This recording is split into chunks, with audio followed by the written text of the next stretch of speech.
जय गुरु। जय गुरु जी। गुरु जी के चरणों में बहुत बहुत सादर प्रणाम। आप सभी को भी मेरी प्यार भरी नमस्ते।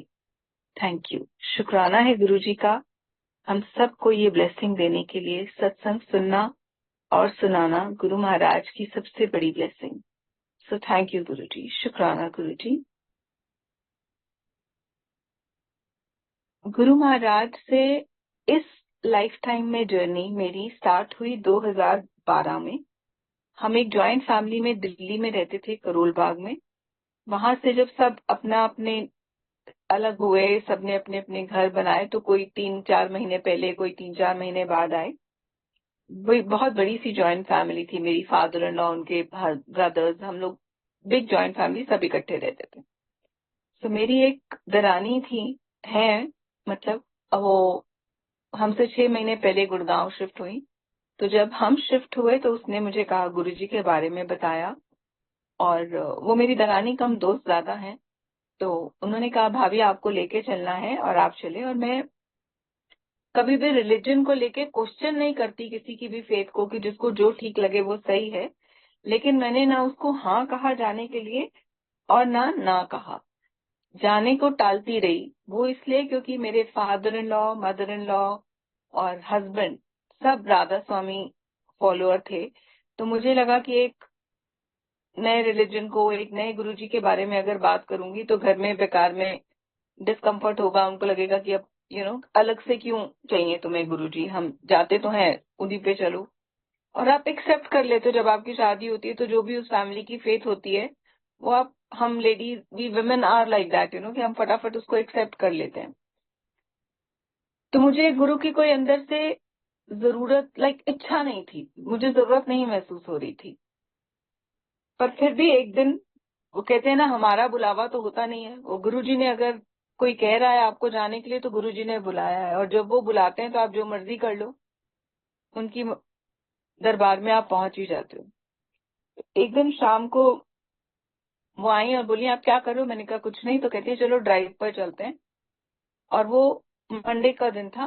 एंड गाड़ी में बैठे तो वो मुझे बड़े मंदिर ले गई। रास्ते में उन्होंने बताया कि हम बड़े मंदिर जा रहे हैं। तो मैंने उनको बोला कि, मतलब उनको तो कुछ नहीं बोला, मन में सोचा कि हो, ये बिना बताए ले जा रही है, अब डांट पड़ेगी मुझे रात को हस्बैंड से कि कहाँ चली गई थी तुम। तो बट खैर मैंने कुछ बोला नहीं। मंदिर गई, जो उन्होंने जैसे जैसे वो करती रही, मैं पीछे पीछे फॉलो करती रही। बहुत पुरानी बात है, तो तब इतना रश नहीं था, इतनी संगत नहीं थी। आप मालिक के दरबार में हॉल के अंदर बैठ सकते थे, कोई सेवादार आपको उठने के लिए नहीं बोलता था, जितनी देर चाहे बैठ सकते थे। तो मैं बैठी रही। और वहां पे जो हम सबके अंदर कोई ना कोई हलचल चलती है, वहां बैठ के और कुछ मुझे महसूस नहीं हुआ। मैं आसपास देख रही थी, गुरुजी का स्वरूप देख रही थी, सब कुछ। जैसे आप किसी नई जगह पे जाओ तो आपको देखने में ज्यादा होता है, कि क्या है आसपास, क्यों है, कैसी जगह है। लेकिन अंदर सब कुछ जैसे एक हलचल थी ना। वापस जब मैं आई तो अंदर सब कुछ एक शांत महसूस हुआ, काम। I was very calm when I came back home. तो मुझे अच्छा लगा। मैंने कुछ बोला नहीं, हस्बैंड को मैंने बता दिया कि मैं गई थी। उन्होंने कहा ठीक है। तो घर पे भी जो मुझे डर था, कुछ कोई बात नहीं हुई, किसी ने कुछ नहीं कहा। मदर इन लॉ ने भी बोला कि सबकी जो सोल होती है वो अपने अपने गुरु के लिए मार्क्ड होती है, सबका एक गुरु नहीं हो सकता। उन्होंने भी बहुत ग्रेसफुली, बहुत प्यार से एक्सेप्ट कर लिया कि ठीक है, मैं वहां जा रही हूँ। और धीरे धीरे मंदिर जाने का सिलसिला शुरू हुआ। हर मंडे नहीं जाती थी, रोज नहीं जाती थी, लेकिन जब कभी मन होता था तो खिंचाव मुझे महसूस होता था कि मुझे गुरु जी के मंदिर जाना है। और जहाँ, जिस बिल्डिंग में हम रहते हैं, उसमें नीचे वाली बिल्डिंग में एक नई फैमिली शिफ्ट हुई, और वो गुरुजी की पुरानी संगत। मैं तो तब नई पुरानी कुछ नहीं जानती थी, किसी संगत के बारे में नहीं जानती थी। दो महीने, 2 या 3 महीने हुए थे। गुरुजी माफ करें, मुझे एग्जैक्टली याद नहीं है, मुझे जाते हुए गुरुजी के मंदिर। तो वो फैमिली जब शिफ्ट हुई तो वो गुरुजी की संगत थे, उन्होंने सत्संग के लिए बुलाना शुरू करा। और जाते हुए धीरे धीरे वहां पे एक आंटी थी, बहुत प्यारी आंटी, वेरी, गुरुजी की बहुत बेस्ट सोल है वो भी। तो उन्होंने गुरुजी के बारे में, जब हम किचन में होते थे, बिकॉज मुझे शब्द समझ नहीं आते थे, तो मैं किचन में चली जाती थी कि चलो सेवा कर लेते हैं।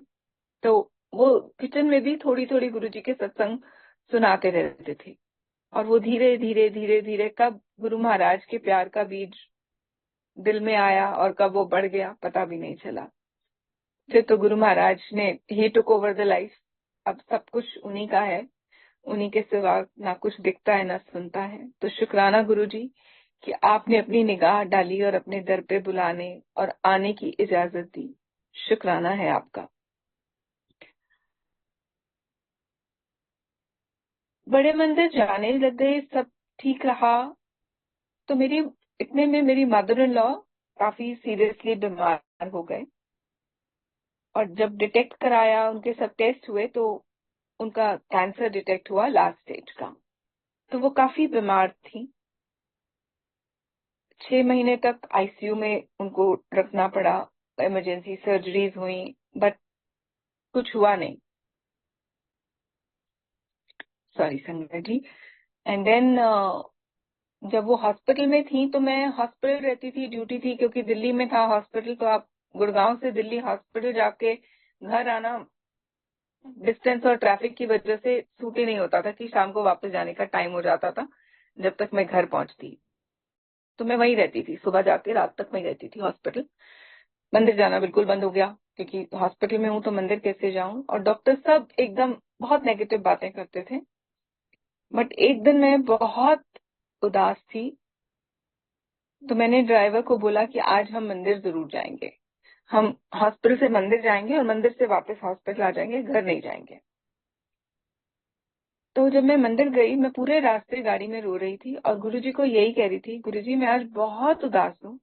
आज ना आप मुझे, जैसे फादर बेटी को हक करता है, गले से लगाता है ना, आप मुझे आज हक कर लेना।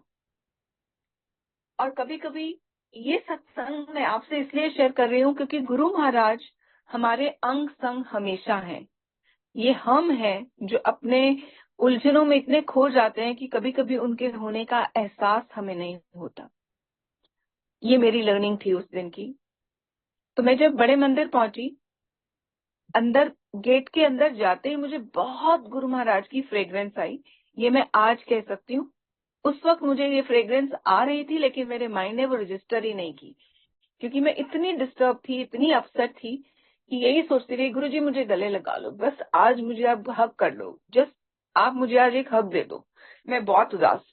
बस वही बोलती जा रही थी, उस थॉट के अंदर इतनी खोई हुई थी कि और कुछ मुझे रियलाइज ही नहीं हो रहा था, कुछ रजिस्टर ही नहीं हुआ। अंदर गई, जल प्रसाद लिया, महासमाधि के अंदर सब जाने देते थे, समाधि का परिक्रमा करी, बाहर आई। बाहर आके फिर वही फ्रेग्रेंस, लेकिन रजिस्टर नहीं हुआ। आज वो डॉट कनेक्ट होने के बाद मैं ये बात आपसे शेयर कर पा रही हूँ। हॉल में बैठी तो मैं शायद इतनी जोर से रो रही थी कि पीछे एक आंटी ने मेरे कंधे पे टैप करके मुझे टिश्यू दिया कि आंटी आप टिश्यू ले लो। नहीं तो हॉल में कोई किसी से बात नहीं करता।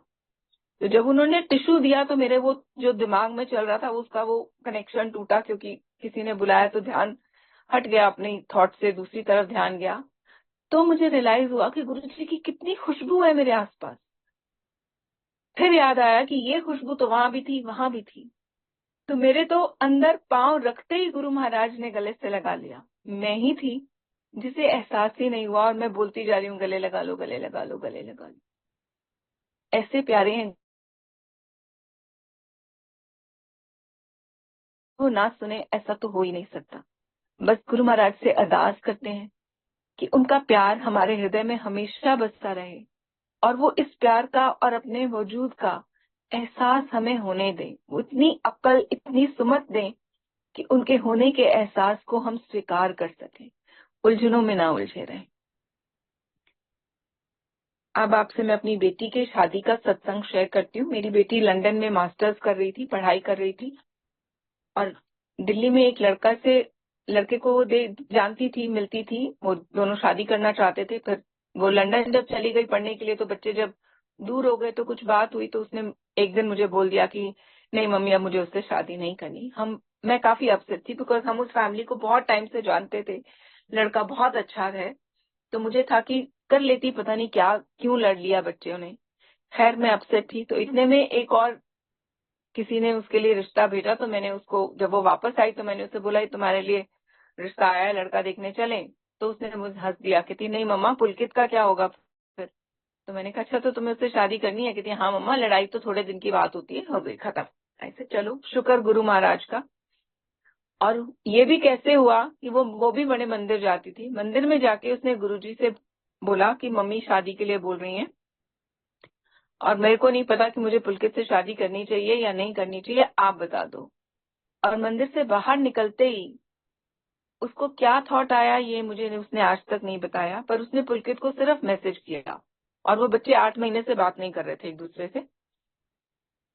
जब उसने मैसेज किया, शाम को कॉफी पे मिले और शादी उसकी फिक्स हो गई। तो शुक्राना है गुरु महाराज का, ही नोज द बेस्ट। बच्चों की भलाई उनको पता है, जो हमें नहीं दिखता वो नहीं दिखता है। बेटी की शादी को 4 साल हो गए थे, तो हम सब उसको बोल रहे थे कि अब आप फैमिली वे करो, हैव अ बेबी, बेबी करो। तो उसको था कि ठीक है, तो उसने गुरु महाराज के पास गई। अब उसकी फैमिली जो इन लॉज हैं वो भी गुरु जी के पास जाते हैं, तो अपने हस्बैंड की मामा मामी नानी के साथ गई। तो वहां जाके उसको अपनी एक फ्रेंड मिल गई, तो वो उन लोगों से थोड़ा अलग हो गई भीड़ के अंदर। गुरुजी के पास जाके गुरुजी से उसने अरदास की, गुरुजी 4 साल हो गए हैं शादी को, सब मुझे बोल रहे हैं कि मुझे बेबी कर लेना चाहिए, मुझे नहीं लगता कि मैं तैयार हूँ। अगर अगर आपको लगता है कि मैं तैयार हूँ तो आप मुझे ब्लेस कर देना। और वो तब प्रेग्नेंट नहीं थी। और फिर साथ ही ये भी प्रार्थना की कि गुरुजी लंदन मेरे को इतना पसंद है, हस्बैंड मेरा हर जगह घुमाने लेके जा रहे हैं, लंदन नहीं लेके गया 4 साल से, तो आप प्लीज मुझे लंदन का ट्रिप करा दो।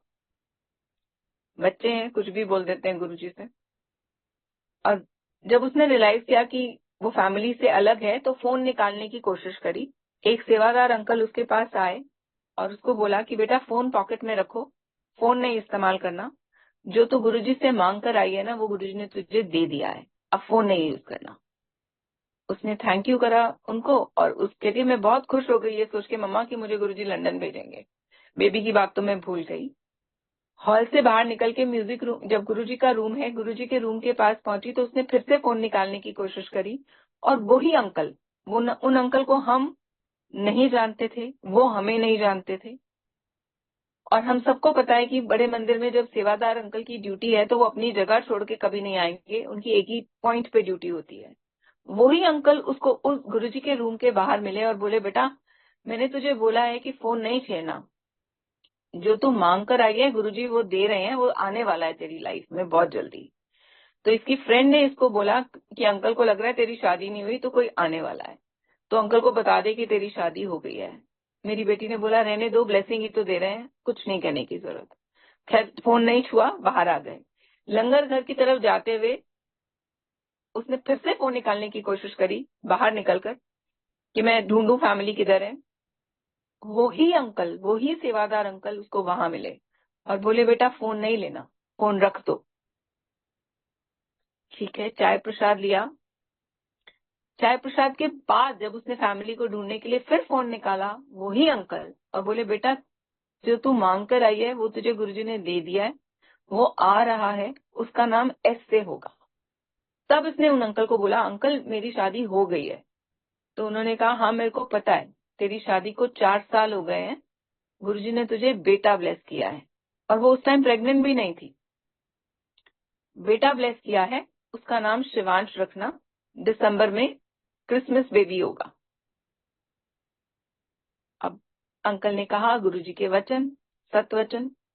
ये फरवरी की बात है, अप्रैल में शी कंसीव्ड, 28 दिसंबर Guru Maharaj blessed her with a son, and उसका ऑब्वियसली ऑब्वियसली शिवांशी है। तो शुक्राना है गुरु महाराज का, बहुत बहुत शुक्राना है। उनकी दया मेहर का कोई अंत नहीं है। मैं 2 सत्संग शेयर करूंगी जो गुरु महाराज का एक बहुत बड़ा वचन है, मानो मांगो मत।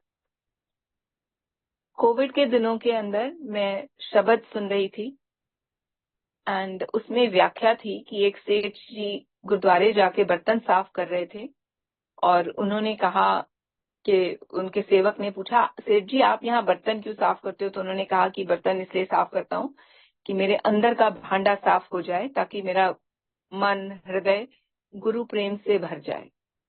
शब्द सुन रही थी और साथ साथ मैं गुरु जी से बोलती हूँ गुरु जी मंदिर खुलेगा ना, मुझे भी सेवा दे देना, मेरे को भी भांडे मांजने देना ताकि मेरा भांडा साफ हो जाए, कि अंदर सिर्फ और सिर्फ आपका प्यार समा जाए। अपनी तरफ से कोई मटेरियलिस्टिक चीज नहीं मांग रही थी, अच्छा भाव था कि अच्छी चीज मांग रही हूँ। ये भी प्राउड फीलिंग भी थी कि अच्छी चीज मांग रही हूँ गुरु साहब से, कोई बुरी चीज नहीं मांग रही हूँ, सेवा मांग रही हूँ। उस दिन शाम को मेरे घर में जो लड़की मेरी हेल्प करती है वो आई, कहती भाभी मेरी तबीयत ठीक नहीं लग रही। चेक किया संगत जी, उसको 99 बुखार था। मैंने उससे बोला तुम अलग रहो। बाकी दो लड़कियां जो थी वो भी आई, उनका टेम्परेचर चेक किया, उनको भी 99.5 बुखार था। तीनों को एक अलग कमरे में भेज दिया कि अब तुम वहां रहो। उन दिनों में कोविड का टेस्ट जो है वो रिपोर्ट आने में 3 दिन लग रहे थे, इतना हैवी लोड था, कोविड बहुत था। तो सब आसपास फ्रेंड्स को पता चला कि मेरे पास कोई हेल्प नहीं है, तो किसी ने ब्रेकफास्ट भेजा, लंच भेजा, डिनर भेजा। एक दिन तो एक आंटी ने शाम की चाय और स्नैक्स भी भेजे, वो भी नहीं बनाने पड़े। लेकिन उन 3 दिनों में मैंने सिर्फ बर्तन साफ किए और कुछ नहीं। भांडे मांजने की सेवा मांगी थी। गुरुजी ने कहा मंदिर खुलने की क्यों इंतजार करनी है, यहाँ करो। और मैं गुरुजी के साथ हंस रही थी, गुरुजी इतनी स्ट्रेस में थोड़ी बर्तन मांगने थे, मुझे डर लग रहा है पता नहीं किस किस को कोविड हुआ है, उन लड़कियों को कोविड है नहीं है, टेंशन थी।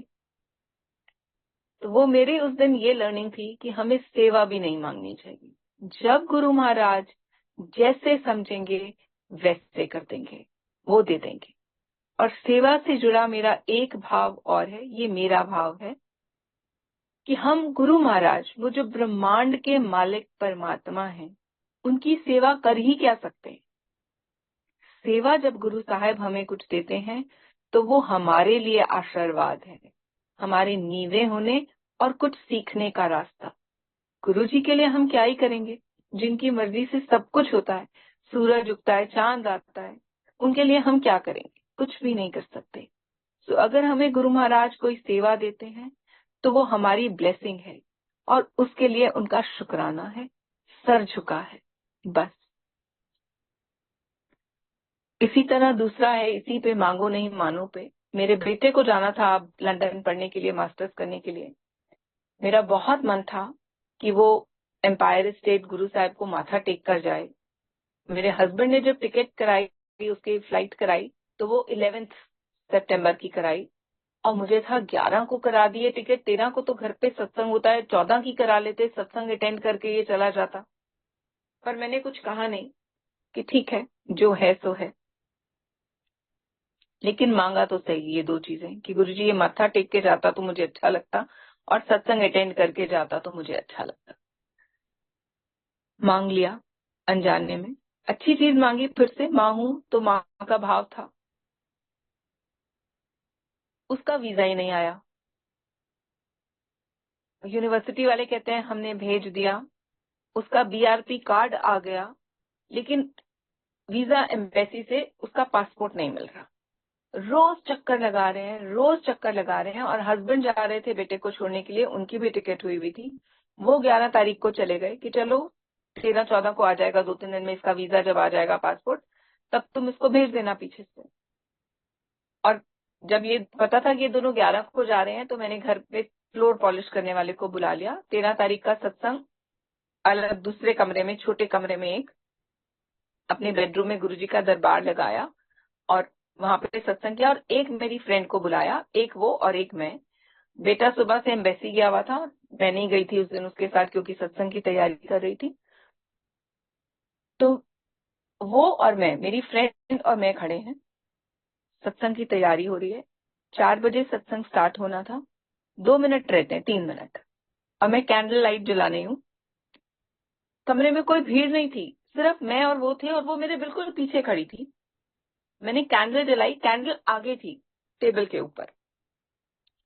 कैंडल लाइट करी, आंख बंद करके गुरु साहिब से अरदास कर रही हूँ कि आपका सत्संग शुरू होने वाला है, सब सही हो जाए, जो भी हम सब अरदास करते हैं जब भी सत्संग होता है।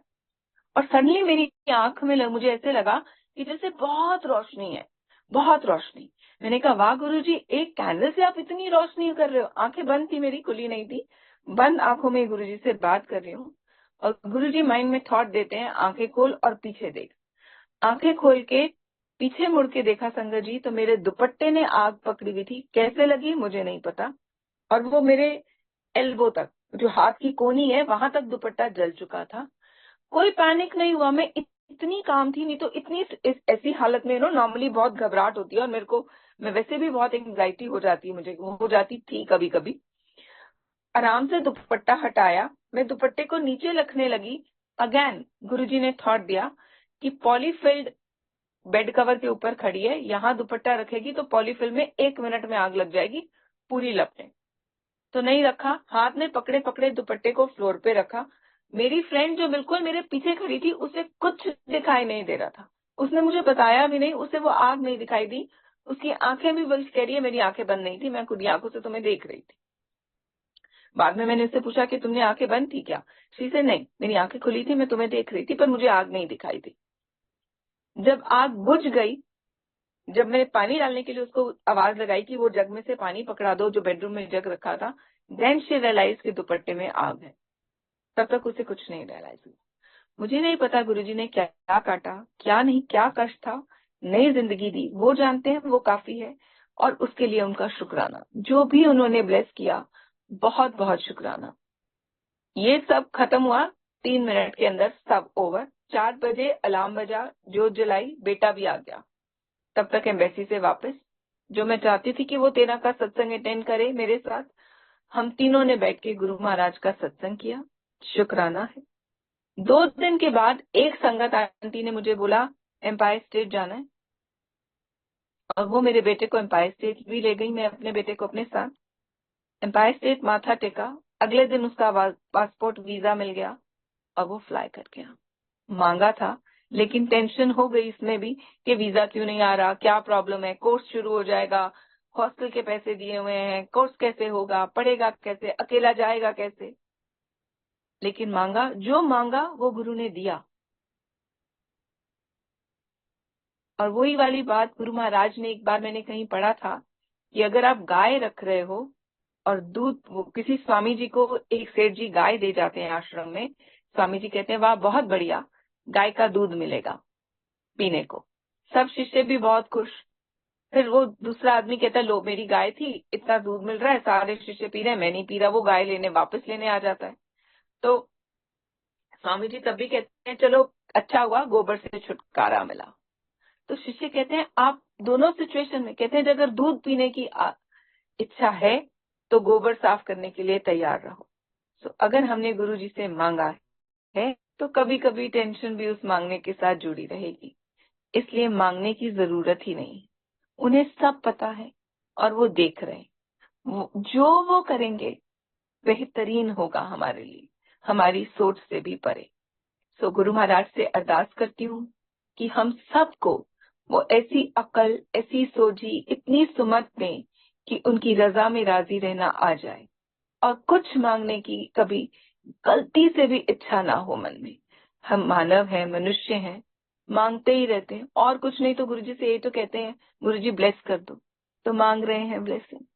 सो मालिक मेहर करना, भूल माफ करना, और अपना हाथ हमेशा हमारे सर पे रखना, नीवे रहें, आपसे जुड़े रहें, और आपकी भक्ति के अलावा कुछ और नहीं चाहिए।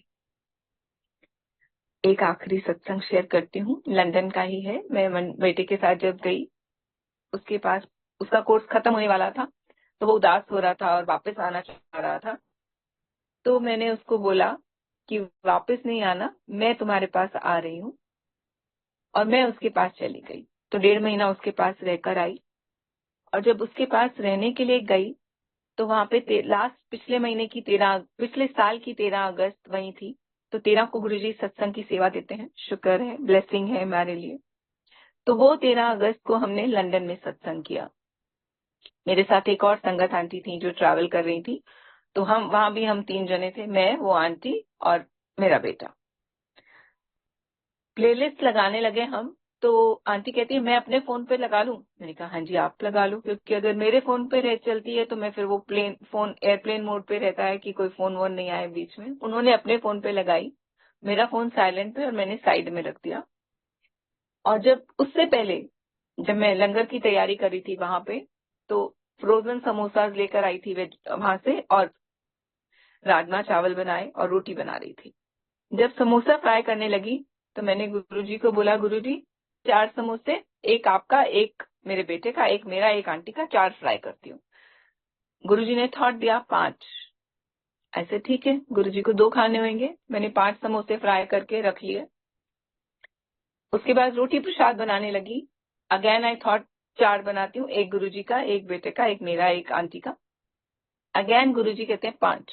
और मैं हंस रही थी, मैंने कहा गुरुजी आज आपको बहुत भूख लगी है, पर 5 रोटी बनाई और रख दी। और किसी और संगत ने हाँ नहीं करा था, जिन आंटी को कैंट में भी संगत है गुरु महाराज की लंदन में, जिनको मैंने बोला था संगत के लिए, उन्होंने बोला आंटी संडे का दिन है, यहाँ पे सब संगत संडे को ग्रोसरीज करती है। किसी ने हाँ नहीं करा। ऐसे ठीक है, कोई बात नहीं, गुरुजी की इच्छा। एक संगत आंटी मेरे फोन पे फोन कर रही थी, मेरा फोन साइलेंट पे था, मेरा ध्यान तो फोन में था नहीं। मैं गुरुजी को सिर्फ चाय गुरुजी को चाय दी। और मेरे बेटे को मैंने सुना, वो मेरे फोन पे वो फोन पे बात कर रहा था, मुझे लगा अपने फोन पे बात कर रहा है। मैंने ये भी रियलाइज नहीं किया कि वो मेरे फोन पे किसी से बात कर रहा है।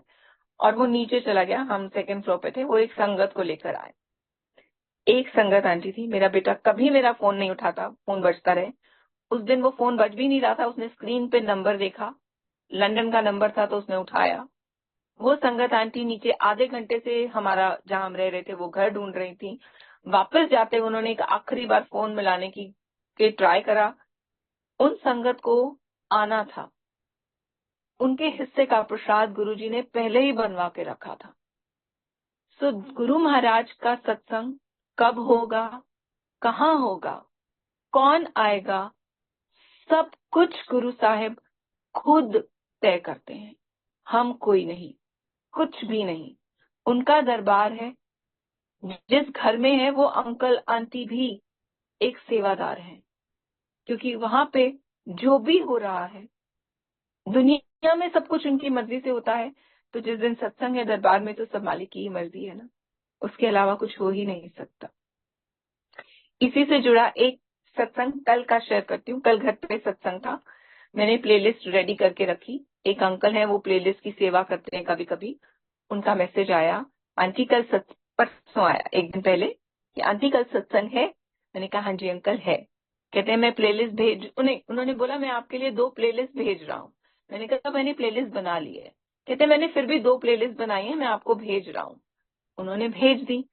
और मेरे मन में आया, मैंने कहा थैंक यू अंकल, मैं बाद के किसी सत्संग में यूज कर लूंगी ये सोच के, या मैं सुन लूंगी बाद में प्लेलिस्ट। अब अंकल भेज रहे हैं, भेज दिया अंकल ने। तो मैंने उनको बोला अंकल एक प्लेलिस्ट बना दो जिसमें ना सिर्फ गुरुजी के चरणों की महिमा हो, सारे शब्द मुझे चरणों की मौज, चरण सेवा, ऐसे एक प्लेलिस्ट दे दो मेरे लिए। मेरे को गुरुजी के साथ जब मैं बैठूं तो मुझे वो सुनने का मन है। उन्होंने कहा हाँ आंटी मैं भेजता हूँ, 1 घंटे का टाइम दे दो। मैंने कहा नहीं मुझे जल्दी नहीं है, आप अपना टाइम ले लो। उन्होंने वो भेज दी और वो मैंने डाउनलोड कर ली। डाउनलोड क्यों करी मुझे नहीं पता, क्योंकि नॉर्मली हम प्लेलिस्ट तब डाउनलोड करते हैं जब मुझे सुननी होती है। गूगल ड्राइव पे थी, व्हाट्सएप पे नहीं थी। मैंने वो डाउनलोड कर ली। और मैंने जब जो प्लेलिस्ट मैंने बनाई थी उसके अंदर ये शब्द डाला, रखी चरना दे कॉल, और फिर बाद में हटा दिया कि ये आधे घंटे का शब्द है और प्लेलिस्ट का टाइम पूरे 2 घंटे हो रहा है। नॉर्मली मैं 1.5 घंटे की प्लेलिस्ट रखती हूँ, तो इसको हटाती हूँ। और गुरुजी kept saying, bar bar thought they रहे थे कि 2 घंटे की प्लेलिस्ट होनी चाहिए। मेरे को लगा शायद मुझे ही लग रहा है, क्योंकि मेरे को शब्द बहुत सारे अच्छे लग रहे हैं, तो मुझे लग रहा है कि सारे डाल लूं, इसलिए ये मेरा थॉट है। मैंने उसको इग्नोर कर दिया। मैंने जो शब्द सत्संग से पहले चलते हैं भजन, वो चले। 4 बजे जैसे सत्संग स्टार्ट होना था, मैं वो प्लेलिस्ट चला रही हूँ। उसी कंप्यूटर, उसी स्पीकर पे वो मेरी चुनी हुई प्लेलिस्ट ऑन ही नहीं हो रही, कोई उसकी आवाज ही नहीं आ रही, वो नहीं चली।